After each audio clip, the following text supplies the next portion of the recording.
Hello viewers, welcome back to another section with me. You're welcome to Master Builders Online Academy. If you are new in this channel, do consider subscribing to our channel and ensure you turn on the post notification bell for more exciting content. Guys, you don't know what you stand to lose if you are not always being updated with our latest content. Guys, don't hesitate. Subscribe, turn on the post notification bell so that you will be updated anytime we upload mind-blowing content. Now, in this video, I will be holding you again by the hand and teach you the processes involved in solving problems on engineering mechanism, practically solid mechanism. In our previous lessons, in our previous lesson, we looked at question number 7, problem 7. So in this current question, we'll be looking at question number 8. One of the things you must do for me and do for yourself is to avoid every unnecessary distractions. Pay close attention and ensure you do not skip any part of this video. Why? Because every bit of this video is encrypted with principles that will help you gain mastery over this course, and you understand that our mission is to help you understand the principles so that even though we solve one here with you, you can solve as many problems on your own, and it has been working for others. It will work for you. So guys, without wasting much of our time, shall we jump into the marker board and begin to unveil the mystery behind the next question before us?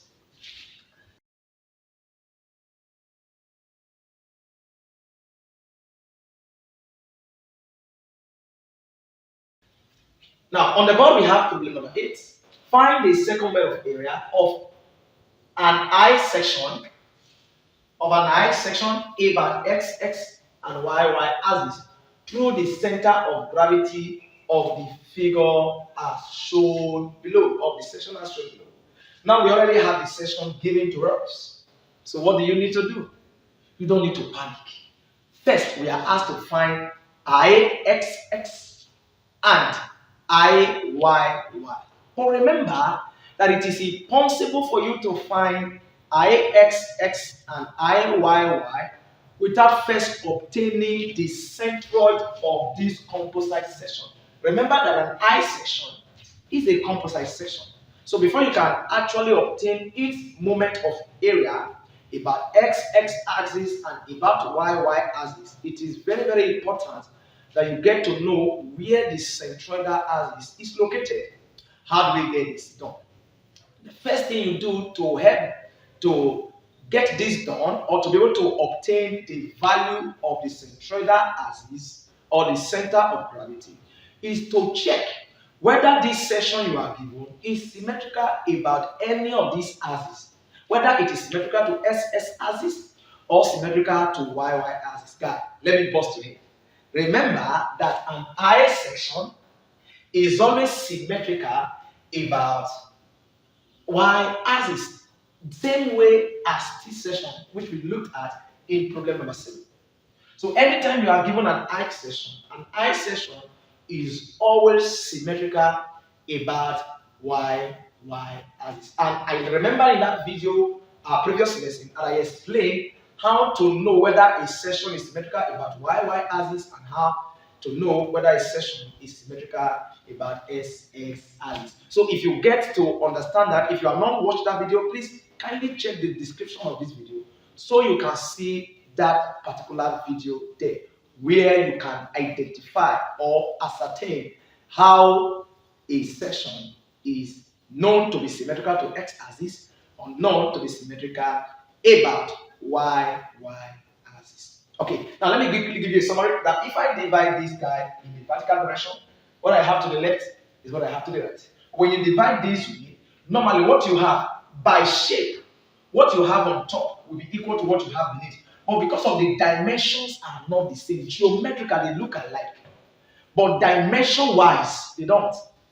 So we have actually something like this.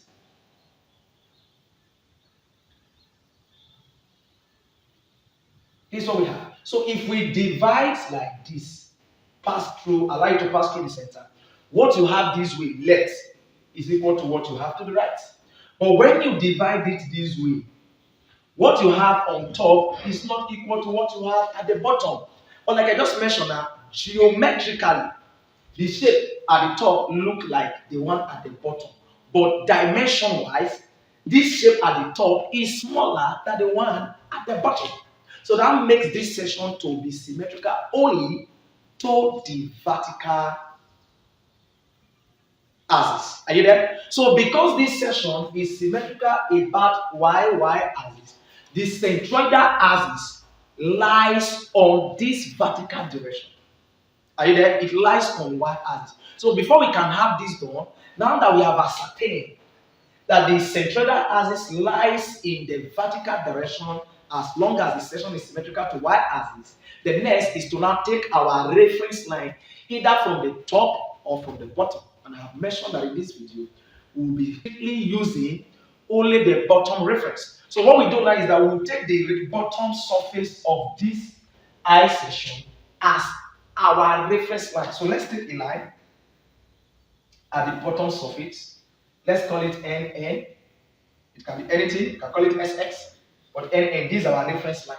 Now, it shows that everything that we are doing on this section must start from our reference line. So the first thing we will do now is to label this section or break this section into notable shapes, then label it. So first is to break this guy so it can become a rectangle, then break this guy so that it can have notable shapes. So in this case now, this becomes rectangle 1, rectangle 2, rectangle 3. Now that we have been able to classify this rectangle, what do I need to do with each of these rectangles so I can find this? In each of these rectangles, there are basically 3 things we have to obtain. 1 is area of each of these rectangles.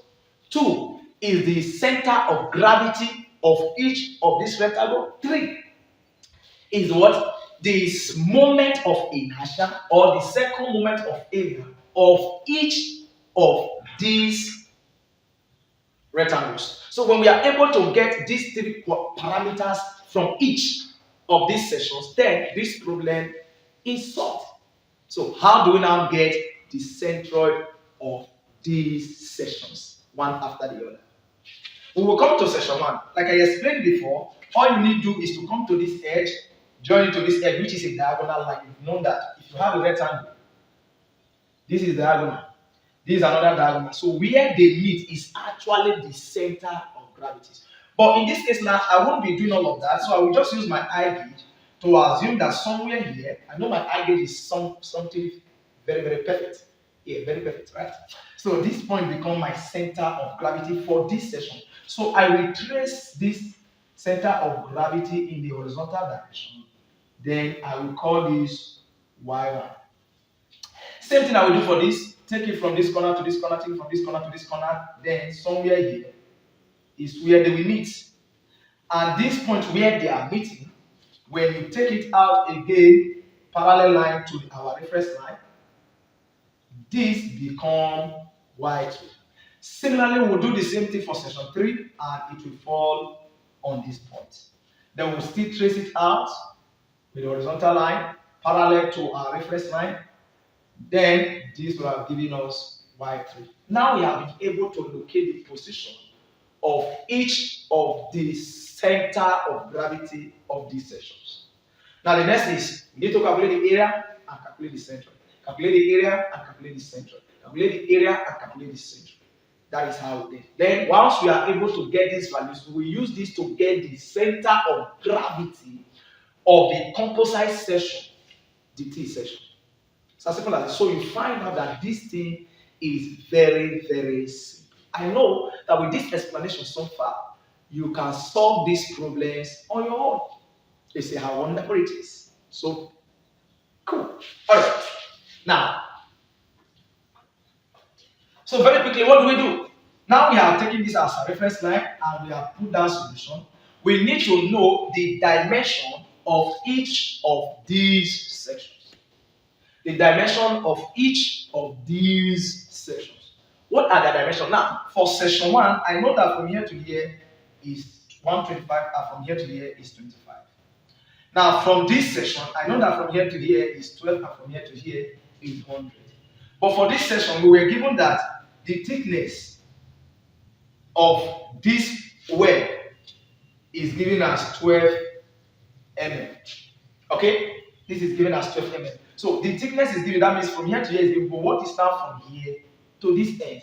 This is what we are quickly going to obtain. Now, knowing fully well that from here to here is 12 and from here to here is 25, all we just need to do is to call that from here to here is, take for instance, letter x. So we show that 12 plus x plus 25 will be equal to the overall height of the I section, which shows that this is what?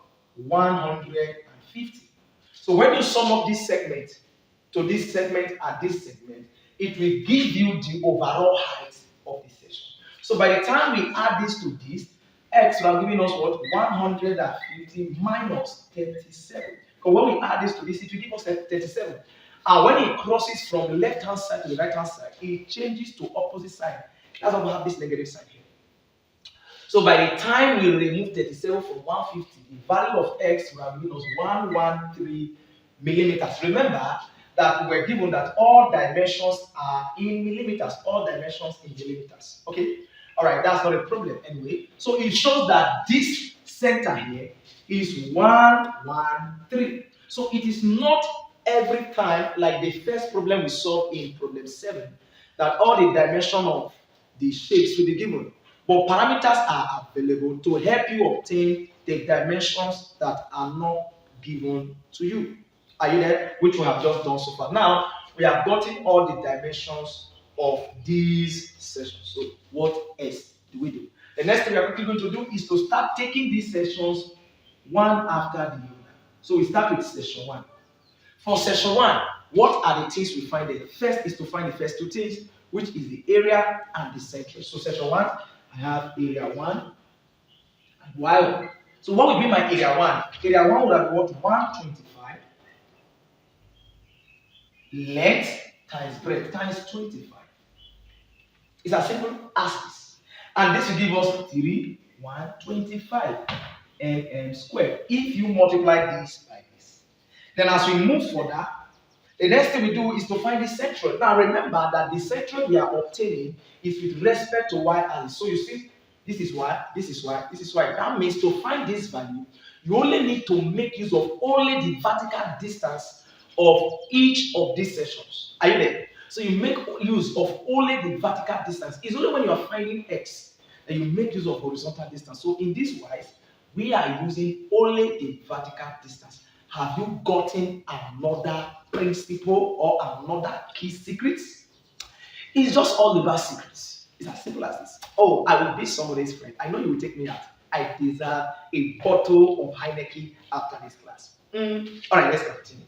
Now, in that wise, so the vertical distance of section 1 will be divided by 2 because it has a direct contact with this section. So it just becomes 25 over 2.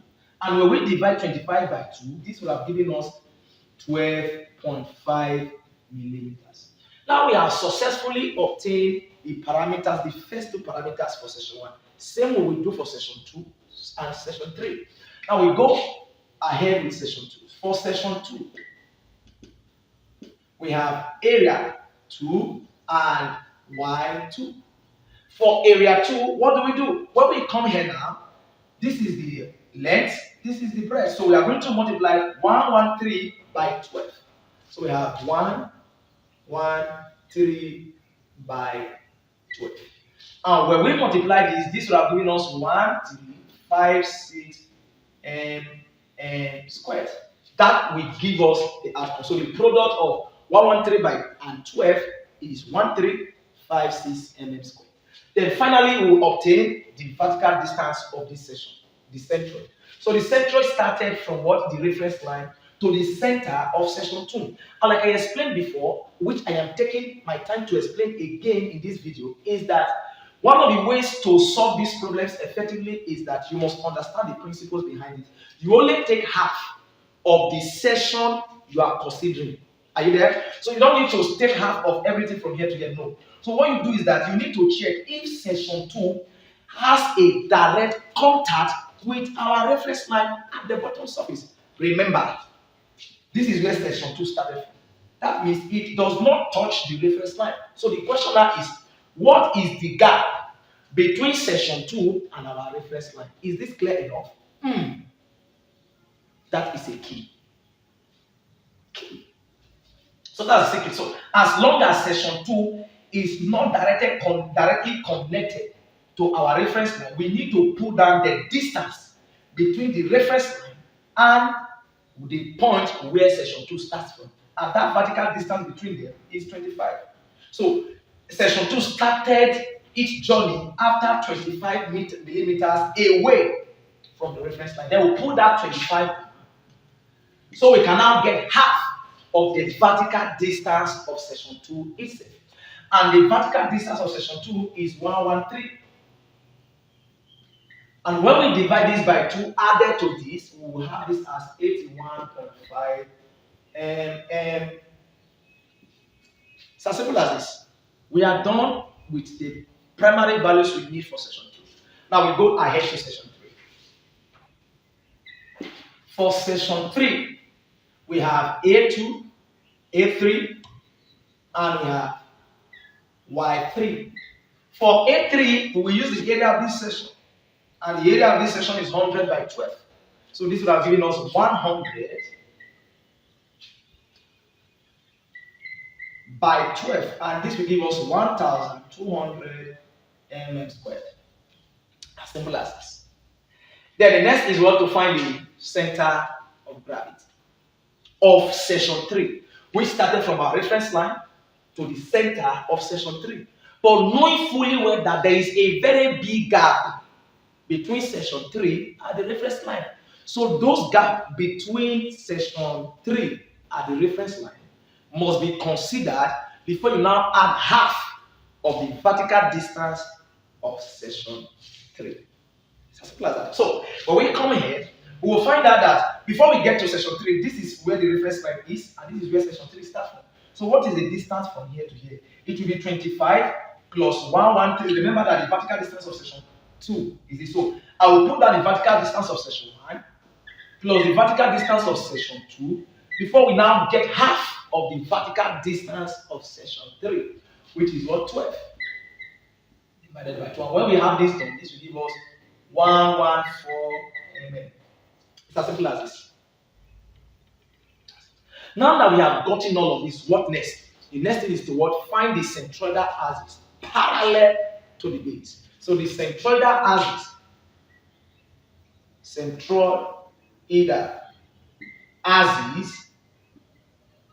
parallel to the base, which is ISX. We have that Y bar is given as A1, Y1 plus A2, Y2 plus A3, Y3 all over A1 plus A2 plus A3. Remember, in this case, we have 3 sections. So if you have 4 sections, you have A4, Y4 all over plus A4. That's how it works. So now, just insert our values. A1 is computed to be 3,125 multiplied by what? 12.5 as its centroid. We are done with this first part. Then plus the second part, we have area of section 2 multiplied by its centroid, 81.5. Then plus area of section 3, 1,200 multiplied by its centroid, 144. All over. Area 1 is 3,125 plus area 2 is 1,356 plus area 3 is 1,200. Now guys, when you compute this with the help of your calculator, multiply the numerator, add them up, add the denominators up, and then divide the outcome of the numerator by the outcome of the denominator. This would have given us 56.75 millimeters. So it shows that the centroid of this section from the bottom is 56.75 millimeters. So if you take your reference from the top, or you want to get the value, if you take the reference from the top, all you just need to do is to remove this value for the overall depth from the overall depth of the eye section. So if we remove this from the overall depth of the eye section, we will have a value. Whatever value you have is what you would have gotten if you have considered your reference line from the top. Are we there? So you can calculate that out, but we are not interested in calculating the tension centroid and the compression centroid. Our intention is to obtain this. So we only need this guy to find the moment of area. Are we there? So what do we do? Now we now say second moment of area about S axis, which will have given us Ixx is equal to Ixx1 plus Ixx2 plus Ixx3. Why? We have three sections, so we need to get their respective moment. We need to get their what? Respective second moment of area. Then by the time we get for section 1, get for section 2, get for section 3, we add them up together. So we can call this our equation 1. So that by the time we get the value of this and this and this, we will refer to equation 1, put in our value, and get the final answer. Hope this is wonderful. Guys, can you please subscribe to our channel if you have not done so? Can you please help us share this video so it can go viral? Can you please help us like this video and make positive comments about the values you are gaining from this video? You have not gotten enough. Let's continue. You will get more than you've ever gotten so far from this channel. Remember, this channel is actually designed to bless your academic life. That's our mission. So now we come again. So for I11, let's calculate them one after the other. Ix1. This will give us B1, D1 over 12, D cubed plus A1 into Y1 minus Y all squared. This is the formula. Knowing fully well that all these guys that are taking subscript 1 must be taken from section 1. And I made it clear before, and I'm saying it categorically again, that the value of B are obtained from the horizontal distance of any section, while these D are taken from vertical distance. So B, distance with respect to X, D, distance with respect to Y for any section you are considering. Now, if we come to section 1, what is the horizontal distance? 125. So this would have given us 125 multiplied by D, vertical distance is 25 over 12. Check it out. The vertical distance is 25. Then plus area 1 is 3125 times centroid 1, 12.5 minus the center of gravity, 56.75 all squared. By the time you compute all of these values that you have here, now 125 multiplied by 25 cubed, then over 12 plus what we have there, the final answer to this will have given us Ixx1 is equal to 6.28 times 10 raised to the power of 6 and m raised to the power of 4. We have obtained the value of this guy. So the same thing we are going to do for section 2. You see these guys? You see, guys, this thing is very, very, very simple to handle. Now we have Ixx2, and this will give us B1, B2, D2 cubed over 12 plus A2 into Y2 minus Y bar all squared. So it shows that all the parameters here except for Y bar will be taken from section 2. Remember, B, horizontal distance, which is 12. D, vertical distance, which is 113.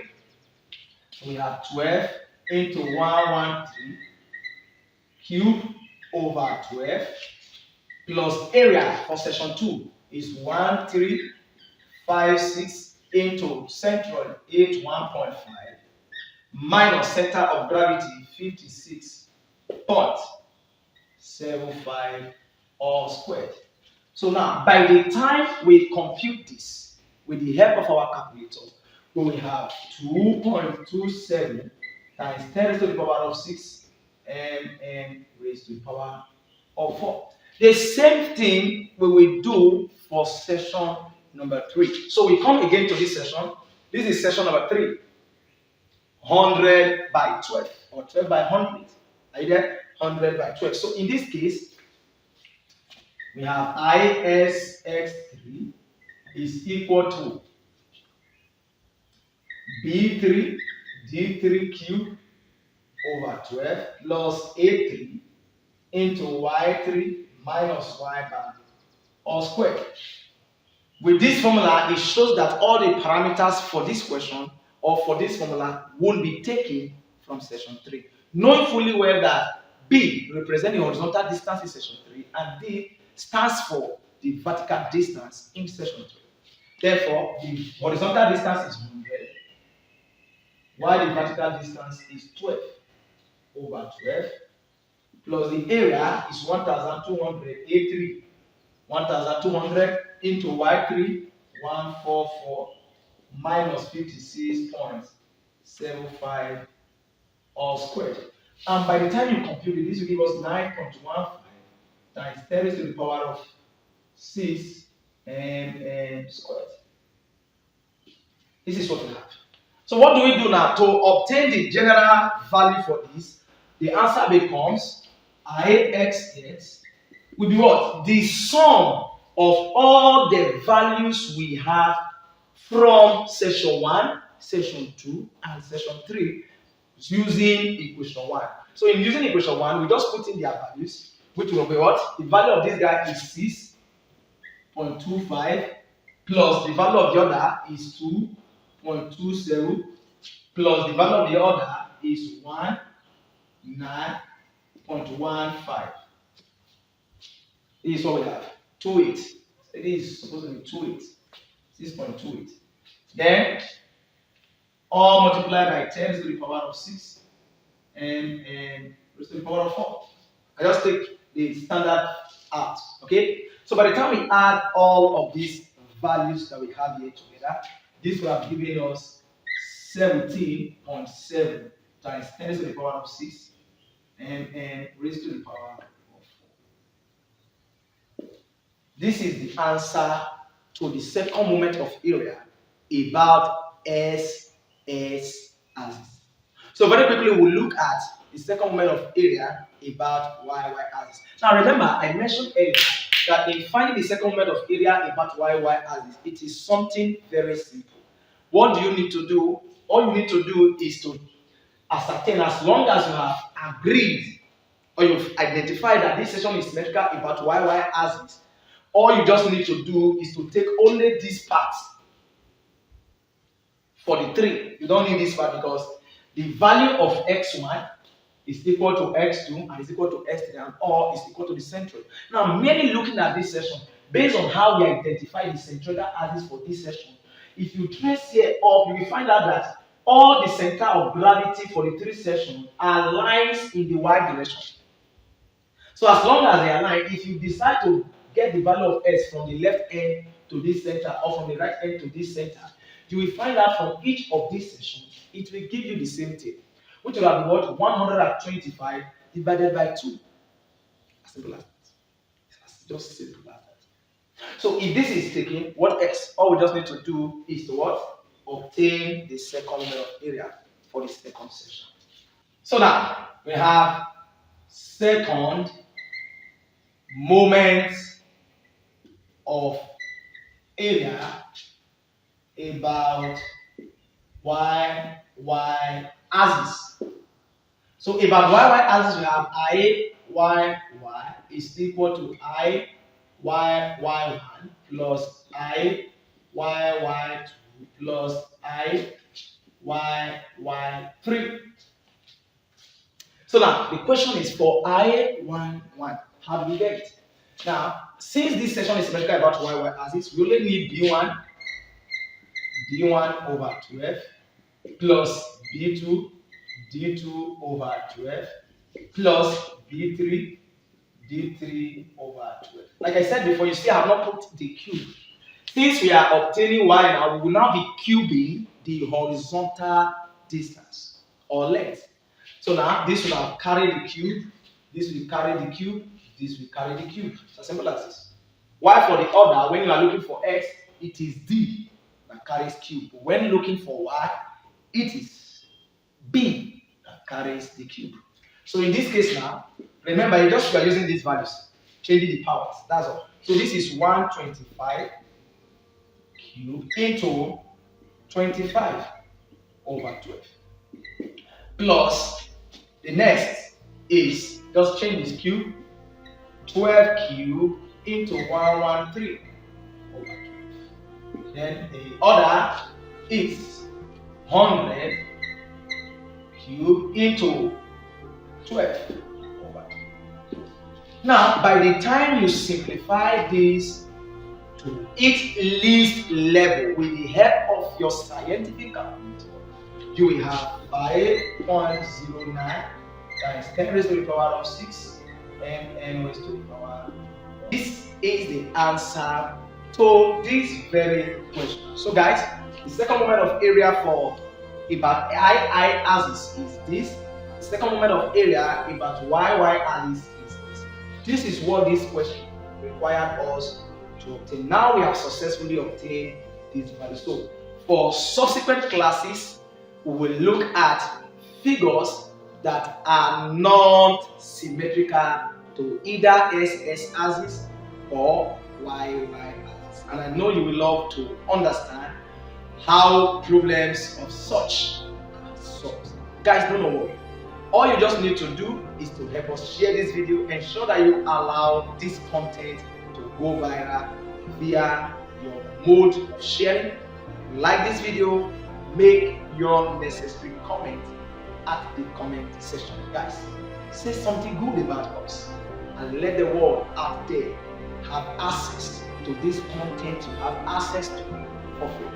Guys, without wasting much of our time, you can check the description below where you will see the link to the next video where we actually solve problems under unsymmetrical figures like Z, F, L, and any other unsymmetrical figures that you can actually recall or remember. See you guys in that next mind-blowing class. Do not miss it at all. Love you. Thank you.